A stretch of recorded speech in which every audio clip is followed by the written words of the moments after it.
We thank you for this hour. We thank you for what you have planned to do in every life. Lord, I pray that today no one will miss his miracle in Jesus' name. Power, anointing, unction, manifestation,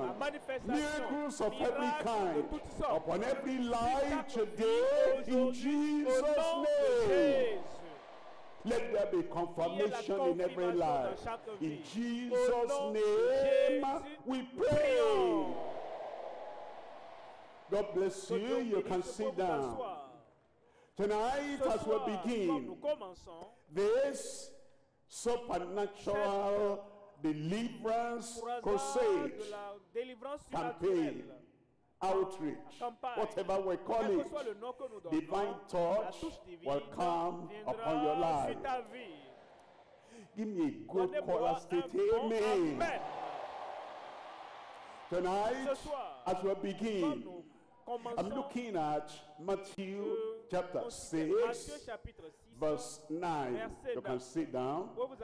Matthew chapter 6, verse 9. And after this manner, therefore, pray ye, our Father, which art in heaven, hallowed be thy name. Christ, the very Son of God, taught us to pray like he prayed. Every time he prayed, he looked up and he said, Father, talking to God, God the Creator, God the Almighty, God the Ancient of Days, God with whom all things are possible, God that will bless you tonight. And he would always say, Father, and so that we too will be successful. And we will have the life and the victory, the dominion, the power, the triumph that he had. He said, if you want to have the same victory and the same triumph I have, pray like I pray.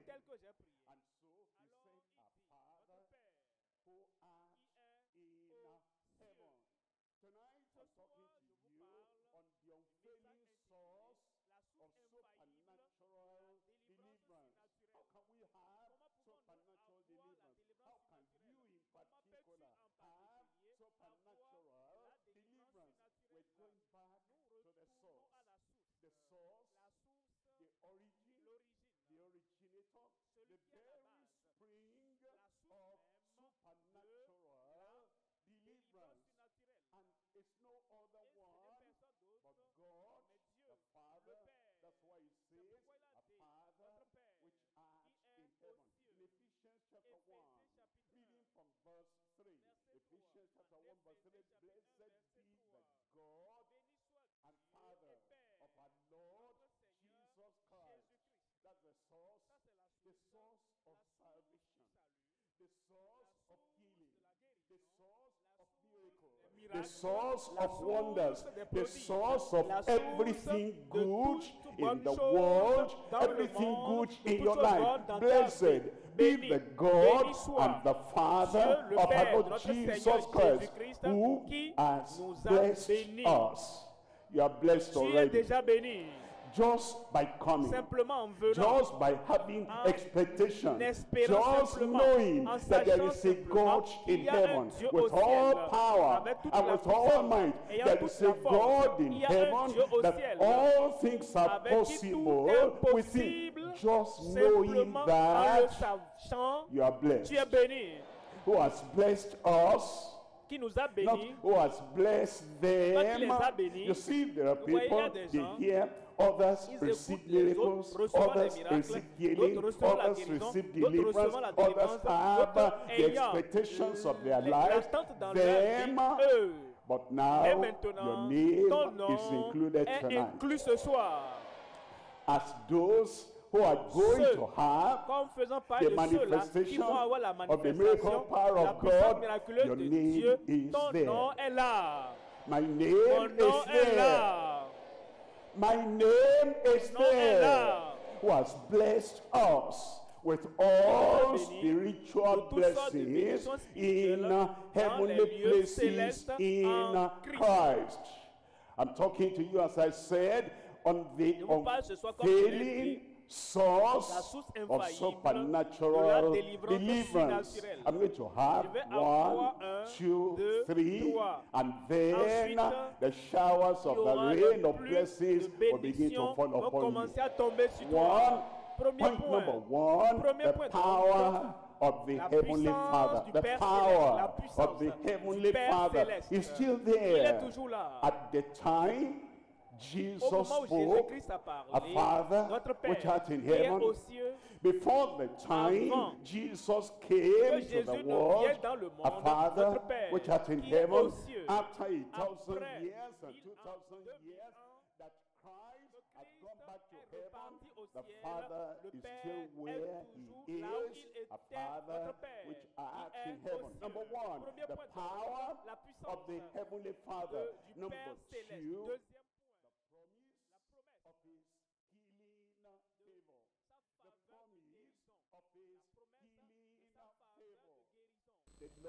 Apeto la eva be ya venu le piensi alo awa madele senkonye maha me ba peto la va be piensi ya venu o udo yi onton matema nyao abede be ye me pa menu veve kpo jo afi aklafi ke me kpo bo piensi ala am menu veve agede wa gbeme piensi ya nukunu ava gbọ́ tsodzipo fiesia maawo ƒe lɔlɔ yi ke mele mɔ kpɔm na wa aɖiɖi tso dziƒo kɔ ɖe dziwo le Yesu ƒe ŋkɔme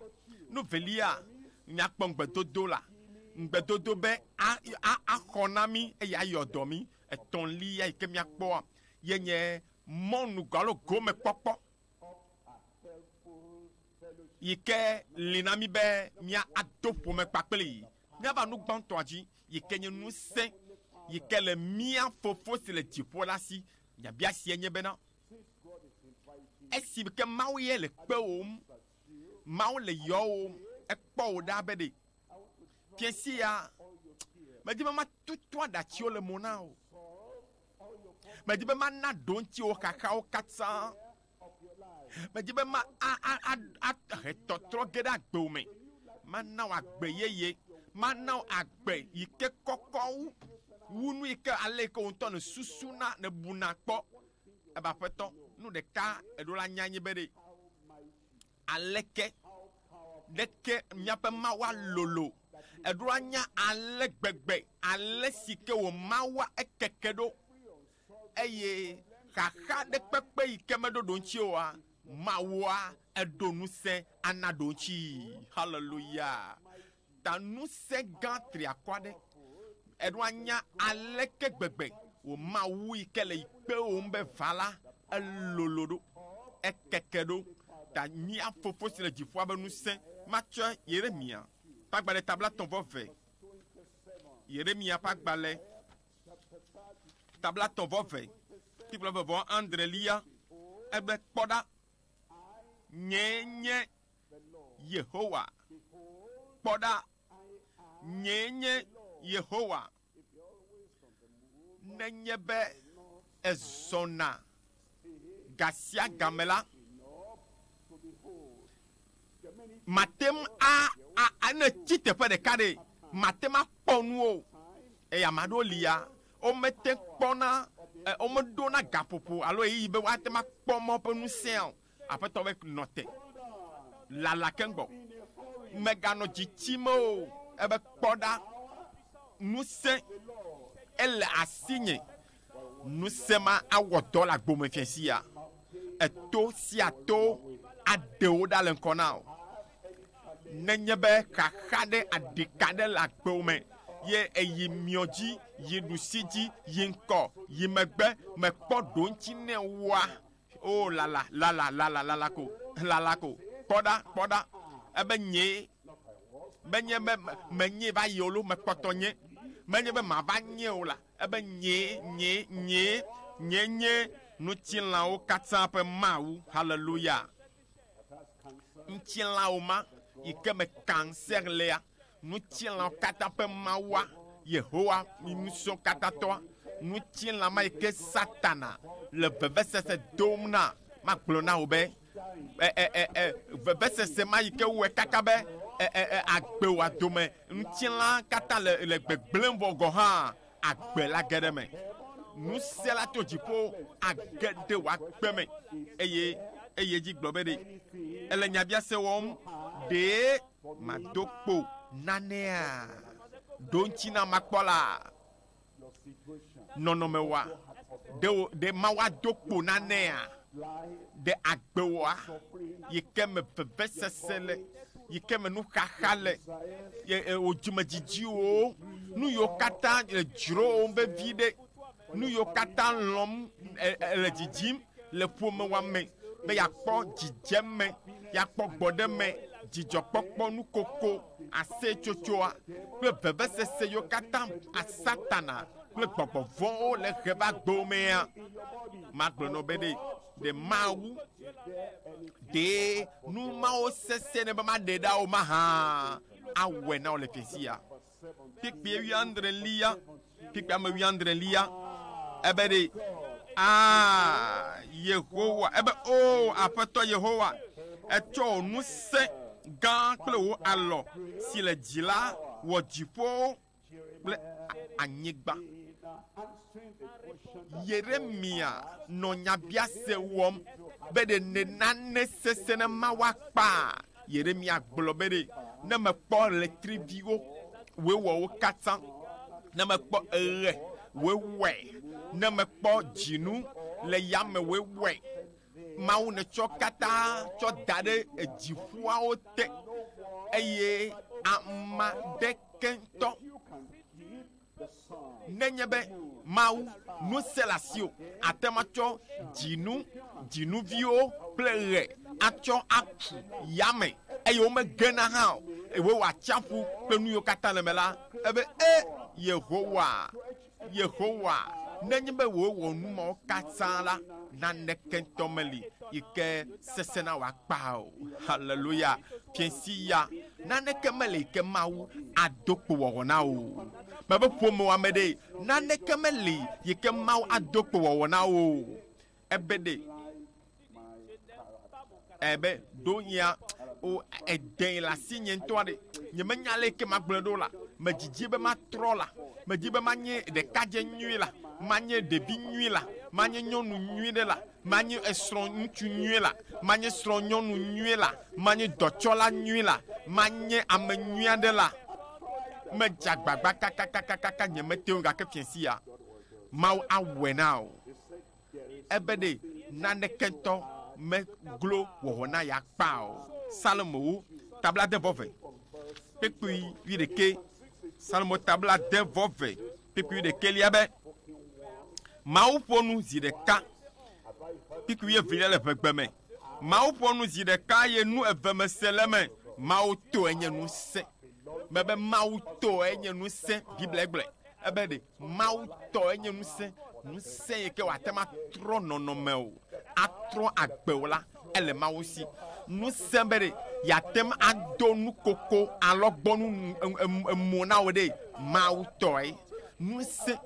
be yakokoda le evegoglo mame le babla maume eye acho da de tuatame ano chichokle jidudume acho aseya mau toy hallelujah o atema ono fiesia bebe akponu se le fiesia ma ha de eja konu se mape don agbome fiesia kwe Matthew pagbale tamu ya sheke people of vo aden Yesu po e oglo na wo bena la amegbeto gbola o matema wo e ba amegbeto gbola o matema wo sia o amegbeto gbo remove the N with me. Ebe ye mauboa na nekento melike matema wo no sike amegbeto matema wo Climb up, I cannot kodonu obe ya fia abe nyamatem yo lia dia nyamatema lio fujula nyamatema fio titre nyamatema titre ebo titre pedeka anu kata alinyala nyamat obe dunu nyamatema dunu ola wa ya deke abe matema we ela be nuka nu gedo ya megbeto la o metem wona eba ugro na wona o gake mawu ya gbola ebere amegbeto kata ameyo kata de todo o matemo yu gake mawa ke mawu gbola blessé c'est de ma c'est de radio agbo ke mawu gbola watem awo nusiano hey nane kemeli ike mau dongbe be yawo now eye matema we now le piensi ya ele wo gena le piensi ya no binye no ponu yo kata nye nu mateu yo la gbome eye jagbagba kaka amo jagbagba kaka eye o kpo be ya o mateu yo eglo bo mawo ya naneke me glo wo ne. Hallelujah. Bebe mawu ade anabe nuyo gloa la wena o Luka tagbanto Luka pagbale tagbanto piki black to vendre lia ela bena naneke messe na mawu o bona me eya tami va te pe ya piensi ya do nemya to don ko jinenya no ne obe maude yenye amesike wona gadede wonukua o jile chom ple o piensi ya bede wo ya yira wonukua ele hoge doyoyo wonukua ele hoge gadede wonukua ele hoge dede wonukuma ele hoge. Hallelujah. Mateu kata azunu wowo la gbome le Yesu pen comme me le povi no rakimada yike le povi anu tuvia la bena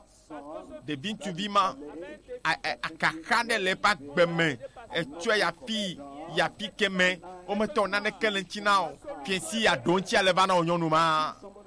mega le pam made ele podo kui ele podo kio kaka abe a o po me pa agbanyo da po kaka nyoda me jagbagba wu keke eglo o ene vate pe ya piensi ya matona obe dontia e bana wolo akpa velia le maunya me akpa velia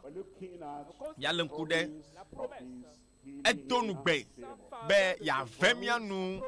a yodomi edonugbe be ya vemianu amenu vevele vano fiensia amenu vevela avenu la naneke makemo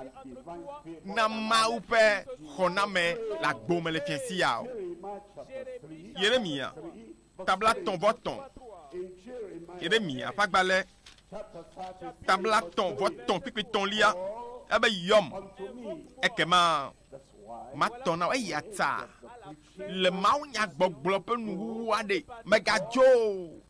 ela bena maunya gbogbo ala aponu pono tokude nu yo mau temu wona nuchi kake ele bena alala ne na yoe eye le yoyo megbela adoli ayira akode jiobe yom ekema matona o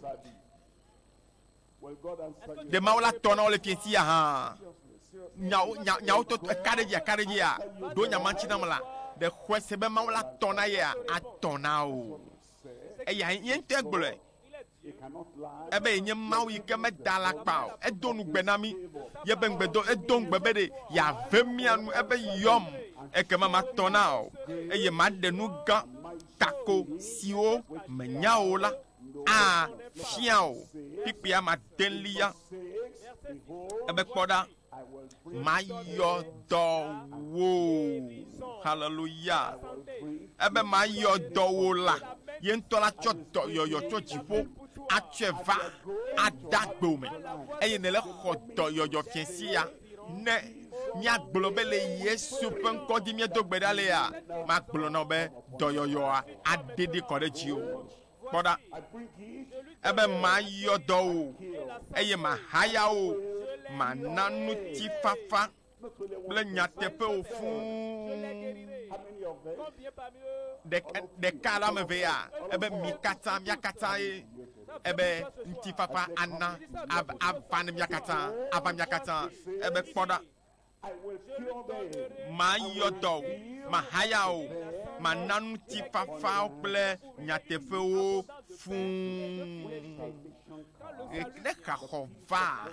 mawo be ŋutifafa gena ɖe ame ƒe dzime tsɔtsɔke gena ɖe ame me eɖena fɔ bubuwo dzona eye ayaƒeme kpakple aƒetɔ la ƒe ɖeɖekpɔkpɔ be dzidzɔ yi ke wònana me elabe ya nye Mawu ƒe amenuveve ke wònana me ada amenuveve la fia o. Ezaya ƒe agbalẽ tabla 1:18 kpekpe 8 ebe mekpɔ eƒe mo ma yɔ dɔe ebe mekpɔ eƒe mɔwo taflatse eƒe mɔwo Mawu kpɔ wò mɔwo le fiasia fika wɔ amema ɖe Yehowa be ɖe yekpɔ wò mɔwo fi ɖe kpekpe yi ke ne le ekpɔ le mɔ ma dzi ame yiwo katã le seŋkɔnye le radiowo dzi le telewo dzi le didiƒe nyasemɔ katã dzia Yehowa kpɔ nyaƒe mɔwo katã eye dzi gblɔ bena ma yɔ dɔwo ma yɔ dɔe ma kplɔe eye ma fa akɔ na eya kple eƒe nuxalawo dɔdɔɖo aɖɔwo ɖo eye ana kɔfafa ava na o enya dutoƒo nyanyue kaka ƒe ɖoɖo yɔ katã mea aƒetɔ la ele yra amewo ele na amewo akɔfafa le wo ŋutɔ ƒe agbe me ele na akɔfafa ƒomewo ele na akɔfafa ŋutowo mewo ɖekakpui aɖe li le Cross River be ŋutoa me eye nɔnɔmeawo va le ale gbegbe be nuxaxa kple blanuiléle va tsi ƒomea me elabena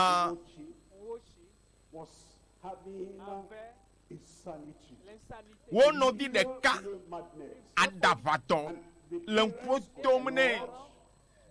eye wowɔe kaka glo ekema takpekpea va ɖo abaleke wo hã tɔ ava ɖo egbe ne eye mieva yi ke wodo gbe ɖa vɔa aɖaʋa yi ke nɔ ɖekadze ma dzi eƒe 12 sɔŋ la aɖaʋa dɔa evɔ bebe akɔfafa va ɖo gaɖeɖe nukutɔe va ɖo enya matsɔe fia mia kpɔe ɖa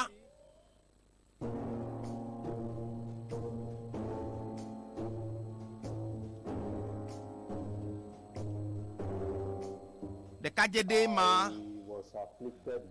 ele gblɔm be aɖaʋatɔ wodo ya aɖaʋa eƒe 12 sɔm eye mexɔ nye dɔyɔyɔ le Dr. Pastor William Kumoyi ƒe mawunyagbɔgblɔ me enua gbɔ be vinye ŋutsuvie ya nu yi ke dzɔ ɖe dzia enua me ebe vinɔa be meto fu mese veve kpɔ ɖekadze dzatsi ɖekea anɔ fu kpem le aɖaʋadɔ ƒe alɔmea o nɔviwo mekplɔe to teƒewo matema anɔ te ɖe gbɔnye mitsamatɔwo tɔ afi atɔ aɖaʋanuwo wɔwɔ o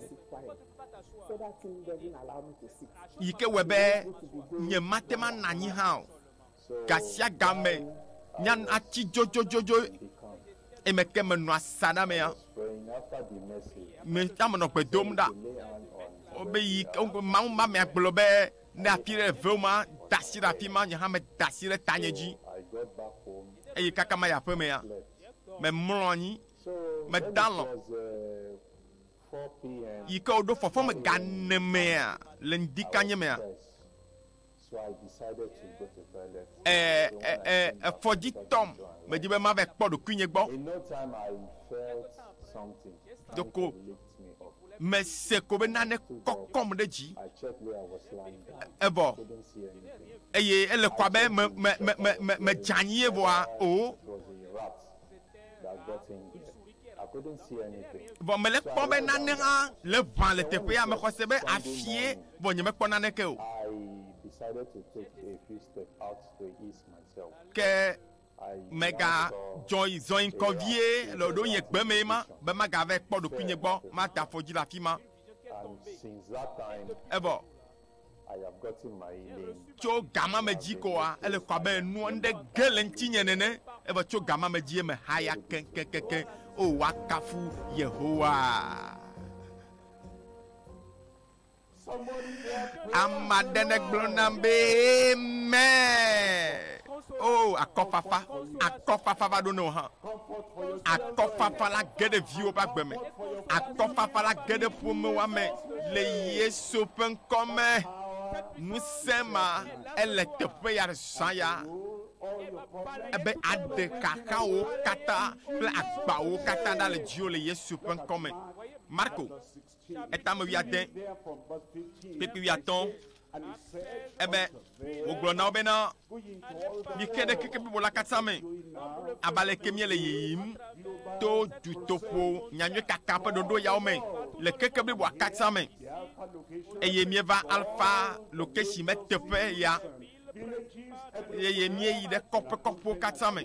le Nigeria dua katã me eye mie le nyanyui kaka ge le Afrika kple Afrika duwo godo Yesu be mi ke ɖe keke blibo la katã me mi de gbeƒã nyanyui na amewo katã kpekpe 10 egblɔ be ame si ke xɔe se ewoe ma bebe ewoe le xɔe se fiasia ame si xɔe se eye wode mɔ tita nɛ la woaxɔe ɖe agbe ke ame si me xɔe se o la woabu fɔe medo gbe ɖa be wo ya womabu fɔ o lo nye ya nye manɔ ame siwo woabu fɔ adome o lo akpɔɖeɖe mebe woaxɔ wo ɖe agbe la kpekpe 17 ke dzesi siawo la kplɔ ame siwo xɔe se la ɖo abale ke nanɔ aƒeme yi fiesi ya nukunu kple dzesiwo akplɔ wo ɖo nukunu kple dzesi sia la kplɔ ame siwo xɔe se la ɖo nukunuwo la kplɔ ɖo yaƒe me dɔyɔyɔ la kplɔ ɖo yaƒe me fiesi ya gaɖeɖe la kplɔ ɖo yaƒe me fiesi ya ebe le nye ŋkua dzia ebe woanya gbɔgbɔ vɔwo adogoe ebe woaƒo nu kple aɖe yeyewo kikuie nyi woalé dãwo eye woatsɔ ƒu gbe ɖe atsɔ ƒu gbe ɖe afi ɖe eye ne wonu nuwɔame hã la mele wo si ge o woatsɔ woƒe asiwo ada ɖe dɔlélawo dzi eye kpɔ ɖa Yehowa ƒe asi ne ɖiɖi va dziwo le fiasia nu ka la dzɔ hã wo lãme la sẽ hallelujah wo lãme la sẽ Yehowa ne na ɖaseɖiɖi ne ge ɖe agbo me fiasia kpekpe la velia egblɔ be ke woamawo yi ɖaɖegbeƒã nya la fia le afi sia fi aƒetɔ la le dɔ wɔm kpli wo le ŋusẽ dom nya la to dzesi siwo kpe ɖe fi sia fi no kplɔ mawu nya la aƒetɔ le dɔ wɔm kpakpli wo eye aƒetɔ le dɔ wɔm kpakpli míwo hã le fiesi ya eye eɖo kpe nya la dzi kple dzesiwo siwo kpe ɖe bonu la me amen. Nutɔlia yi ke miakpɔ azɔa nutɔlia gomekpɔkpɔ yi ke wònye na mí gomekpɔkpɔ wònye na mí be mía ado ƒome kpakpli gomekpɔkpɔ wònye be míado ƒome kpakpli eye wòakpe ɖe mía ŋuti nɔvi ne va aƒetɔ gbɔ le fiesi ya ado ƒome kpakple mía fofo si le dziƒo la ado ƒome kpakple Kristo Mawu vi la ado ƒome kpakple Mawu viwo ye ƒome dode ya la Mawu to na me kpena ɖe mia ŋuti Korintɔtɔ ƒe agbalẽ gbãtɔ ta gbãtɔ lia tete ma sheke egblɔ le afi ma be gake Mawu nye nuteƒewɔla nɔvi fiɛsia Mawu nuteƒewɔla ye ne yɔe fiɛsia Mawu ɖe nuteƒewɔla ye ebe nuteƒewɔla nye Mawu ame si ke yɔ mi va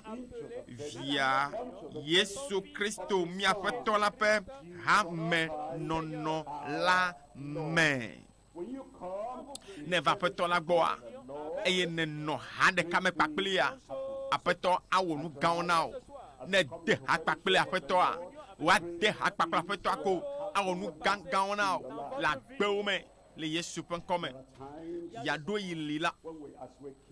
ne mi va aƒetɔ la gbɔa ne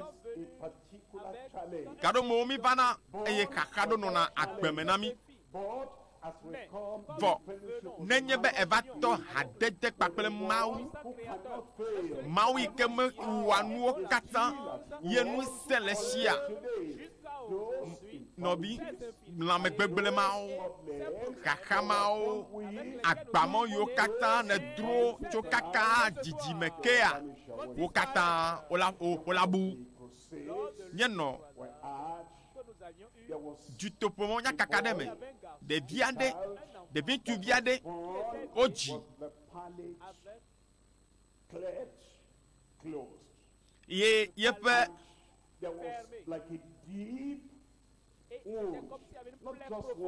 ele kɔ abe ne ɖevia ke nua ele kɔ abe edo gã aɖe le nume nɛ eyi kɔŋdzi afi sia afi dɔyɔƒe afi sia afi gake nenema ko wole ma vɔ eyi me ke wova tɔ hadede kple Mawu le míaƒe takpekpewo dometɔ ɖeka me yi ke míeyɔ Yesu ƒe ŋkɔa aɖikama yi ke nɔ ɖevia ƒe agbe me la enumakea ɖevia kpɔ dɔyɔyɔ míaƒe Mawua o amlima Mawue fiesi ya la ma kplɔ wo be nade ha kpakple Mawu nusio katã tɔ ya hafi ne míaye dzia matɔ ɖevi ya ƒe ŋutinya kple ƒomea katã ƒe ŋutinya agatsɔ afia mi ne miase gɔme be ɖe nukunu ƒe nusẽ ma egale teƒe ya le gbɔwo ana ɖo ŋuti wo hã wo xaxawo. Medi be ma da kpe ne Mawu ɖe nu yi ke Mawu wɔ na vinye ŋutsuvi ya yewo dzia eʋe gã aɖe nɔ nume ne gã ele kɔ abe ebe aɖea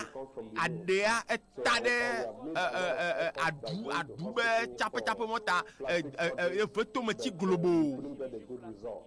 mi wɔ nu kaka mi wɔ nu sia nu eye mi kplɔe va dutoƒo nyanyui kaka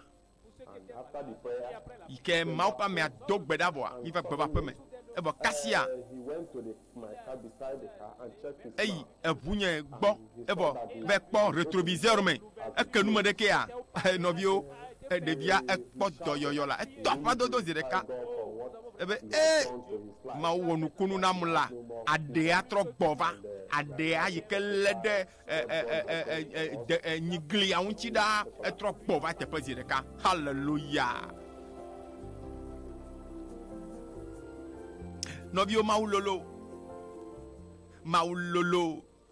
gbɔna be amen kafukafu ne Mawu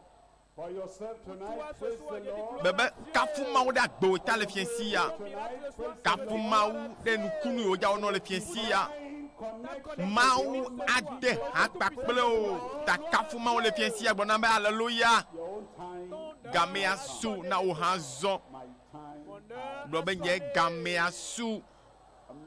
gblɛgblɛgblɛ la gblɔ be nye gamea su gblɛ kple kaka ɖe dzi gamenya su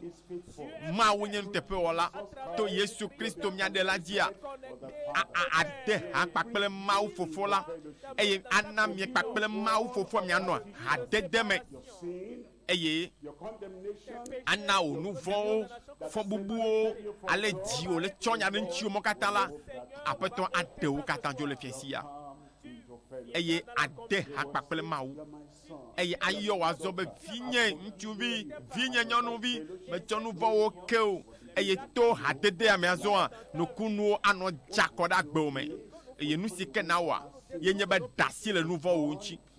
trɔ ɖe mawu ŋuti baba aƒetɔ o me se veve ɖe nu yiwo katã me wɔ tsã la ŋuti vɔ azɔ fiesi ya me trɔ ɖe ŋuti o mele bia be tsɔ nu vɔ yiwo kem ne wɔ nenema mawu atsɔ nu vɔwo ke o me kae mele nye ƒua ƒom na hã mawu la nɔ tsɔtsɔke ye yehowa be ŋutifafa age ɖe dzime na o gblɔ nam lome dukɔ be amen sesa ɖe ma se amen mesia me ne bɔbɔ ta fike ne le bɔbɔ ta na mia ŋku gaƒoƒoa ya be na de ha kpakple mawu nuteƒewɔla ina wɔ ɖeka kpakple mawu nuteƒewɔla ya azɔ yi ke ne le hadzɔa gbɔ fifia emia ŋkua de motoa tɔgbedodo ɖa le be aƒetɔ me va gbɔ o aƒetɔ me va gbɔ o me va gbɔ be natsɔ nu vɔ nyo kem eye ne dzi be yatsɔ eƒe agbe ana aƒetɔ la ye wòana ye ŋutifafa wòatsɔ eƒe nu vɔ ake eye wòatsɔ yeƒe vodadɔ katã yiwo yewɔ kaka va se ɖe gbea wo katã tsɔ ke la novinye kɔ asi ɖe dzi to wɔ asi ɖeka ɖe dzi azɔ tɔgbedodo ɖa to na aƒetɔ la be aƒetɔ me va be mawɔ ɖeka kpakple wo aƒetɔ me va bena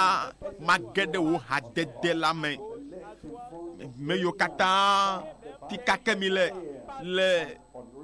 ŋkɔnye sem fifia le radiowo dzi le eduta le afi sia afi la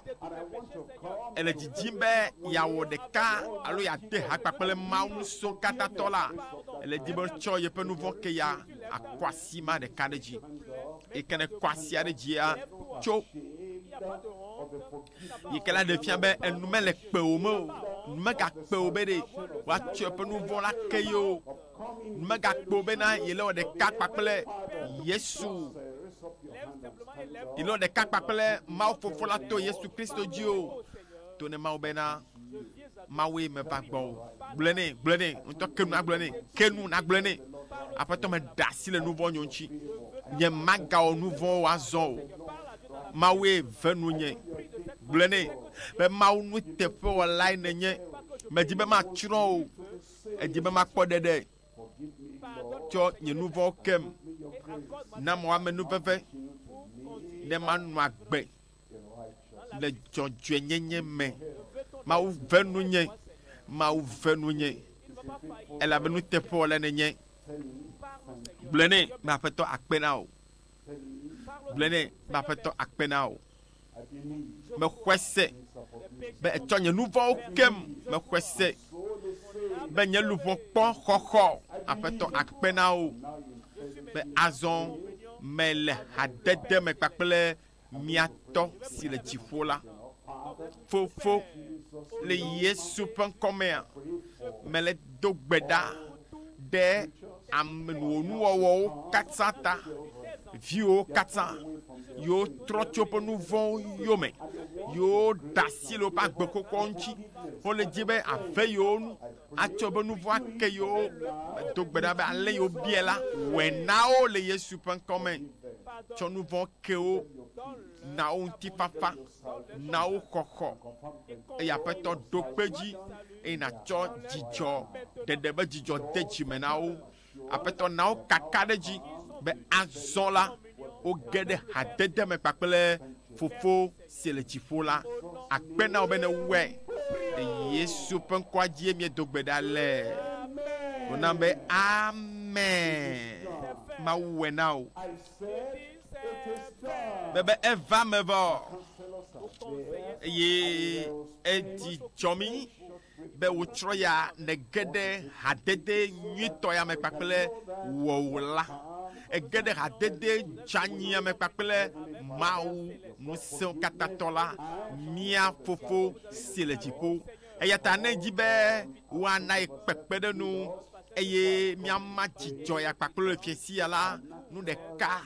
ye ko na wɔ nu ɖeka ko na wɔ nɔvi todzinɔla vevitɔ nu ɖeka ko le be na wɔ enye be na yɔ bla sieke vɔtɔn ɖekeo kple amene blatɔvɔnyi kple blatɔvɔnyi tsɔ woalɔ me kaƒo mɔvia ne na yɔ nɔmba yo yɔ mi le fifia yo nye bla sieke vɔtɔn ɖekeo kple amene blatɔvɔnyi kple blatɔvɔnyi français wo be 93 04 38 38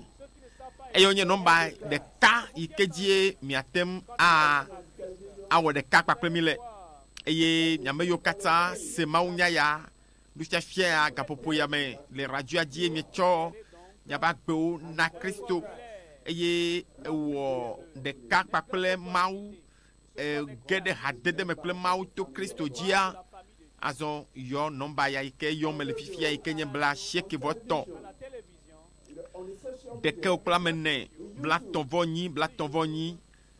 93 04 38 38 yɔ nɔmba yawo yɔ nɔmba ya nɔmba ɖeka ya ko ne atem atsɔ wo ɖaseɖiɖiwo alo ŋkɔwo tsɔ ɖo ɖa na ŋkɔwo tsɔ ɖo ɖa eye nana wo adresse kpakple wo nɔmbawo ke tsɔ ɖo ɖa ale bena woatem nɔvi nyui aɖe na xɔ le kame eye woa akpe ɖe ŋutiwo woaƒo to ɖo na wo eye woa atem ata mɔ na wo ale si ke na awɔ ye anɔ hadede ya me kple Mawu tsɔ yi daa natem anɔ hadede ya me kple Mawu tsɔ yi daa megaŋlɔ be fiesia tɔwoe egbe nye gbe lo egbe nye gbe nukunu dzadzɔ le woagbe me haleluya ekawo la so le ŋutiwo agbawo katã aɖe ɖa nɔnɔme sesẽwo katã la kpɔtɔtrɔ kpata eye Mawu awɔ gaɖeɖe wɔnuku le agbewo me ta megadzo le radioa gbɔ elabe zã ɖe ya Mawu ƒe amea agatrɔ ava eye wogbana Mawu yɔ ge megaŋlɔ be egblɔ be yɔm ekema matɔ na o ta wo ŋutɔ hã yi ke le radioa gbɔ fifia ate nɔ Mawu yɔm afi ne mɔ ƒe amea wòatrɔ va anɔ to ne mɔ be Mawue egbe nye gbe bena xɔ nam bena ɖem le Satana si me bena ɖem le nuvɔnyuwo me bena ɖem le futɔnyuwo be alɔ me aɖem le dɔléle si me aɖem le fiƒode si me aɖem le kakawo me Mawu egbe nye gbe ta mia akpɔtɔnɔ lala esime ke mie le gbea dom ɖa le lalamɔ ƒe amea be ne va wòava do gbe ɖe mia ta la mia ŋutɔ nyakpɔtɔ anɔ fakoe anɔ yɔ Yesua eye miame yiwo mekpɔ tsɔ miaƒe ŋkɔwo kpakple miaƒe adresewo tsɔ ɖo ɖa mioa gaŋlɔ be o be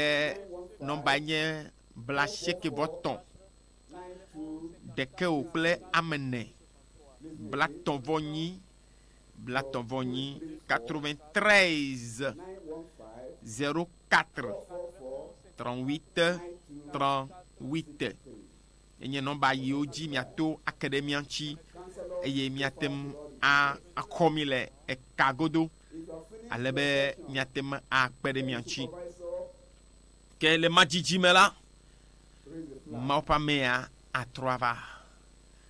yayra be tsiwo adzakɔ ɖe mia dzi yayra be tsi edzadzage kɔ ɖe wòakpe dzi ebe yɔm ekema matɔ na o Ekbenye wo nukunu za. Hallelujah. Ekbede. Yenye wo nukunu ba zangbela. Ekbenye nukunu ben kekiana. Mao le lalao. Ben ayoy. Ni yatonao. Jirado. Jirado na kowe ya yira. Jirado kyodo. Na kowe tope ya yira le piensia.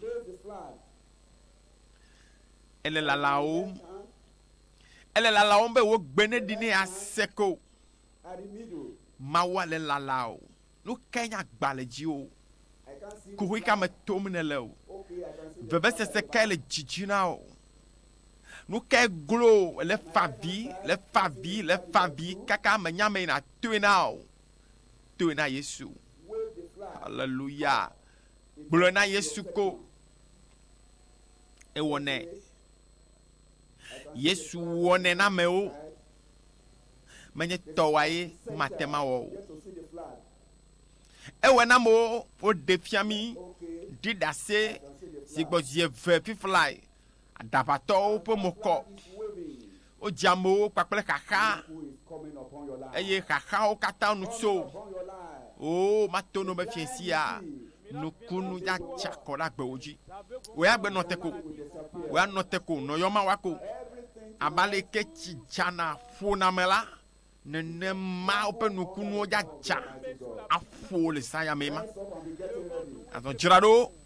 La be mo pa mea. A tro ava le majijime le Yesu Christo pen come. Yehowa jirado be ya onwe na. Yoe no hadede me papeli chaka papeli wode ka papeli